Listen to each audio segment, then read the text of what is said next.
何してんの？これこの間撮ったやつの編集。もういいね。風邪？いや、なんかちょっとポテトが気管に入ったかもしれない。ほら。うまっ。久々に食べるとうまいよね。ほんと？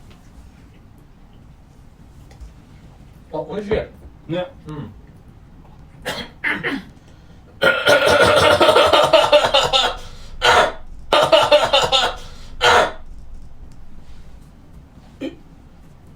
大丈夫？大丈